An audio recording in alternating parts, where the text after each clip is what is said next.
L'idée, c'était de mettre les cordes au centre de tout le dispositif et à partir des multiples possibilités sonores que nous offrent ces instruments, de s'aventurer sur des nouveaux terrains grâce à tout ce que Patricia a exploré au cours de ces dernières années.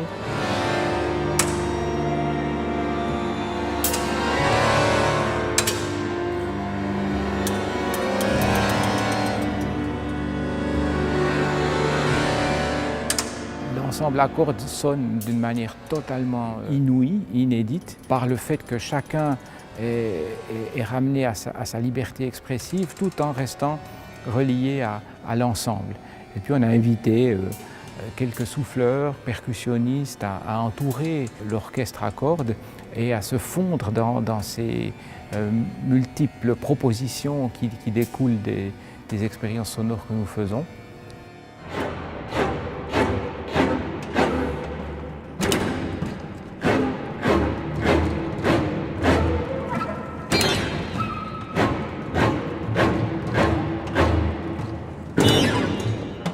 Le processus de composition, c'est vrai qu'il est particulier parce qu'à la fois, il faut donner de la liberté à chacun et de la liberté à l'orchestre pour improviser, mais en même temps, il y a des indications très claires et des points de rencontre.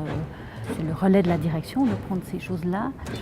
Mais après, une fois qu'on est lancé dans une partie, on va dire, qui a un cadre défini, là, on peut totalement se laisser aller.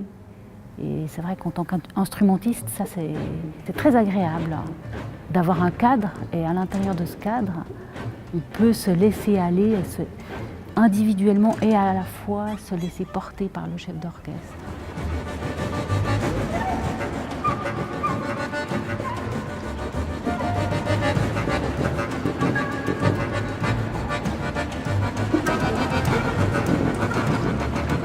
Philippe, il nous connecte avec la pensée de Patricia. C'est-à-dire qu'entre la compositrice qui est plutôt architecte, lui, il est vraiment le maître d'œuvre avec l'orchestre. Dès qu'il entend quelque chose qui l'intéresse, il va l'attraper au vol et puis le développer.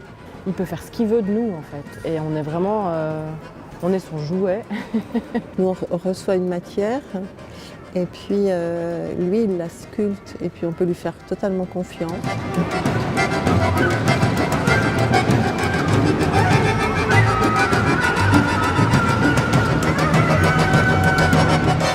C'est assez particulier comme ça parce qu'en fait il n'y a pas de partition, mais il y a quand même une marche à suivre dans laquelle on est très libre.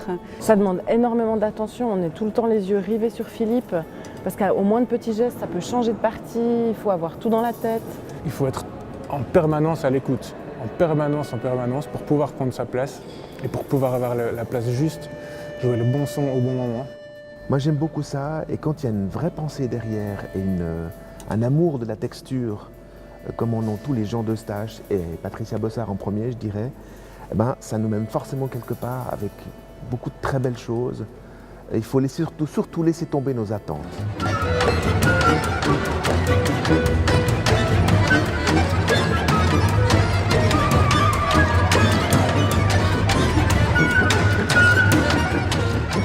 Pour moi, c'est passionnant de modeler la matière, de moduler les sons, d'inviter des solistes à s'exprimer, de diriger des sections, d'amener la musique dans différentes zones en fonction vraiment de mon envie, de ce que j'entends sur le moment et non pas d'une partition que j'ai à interpréter.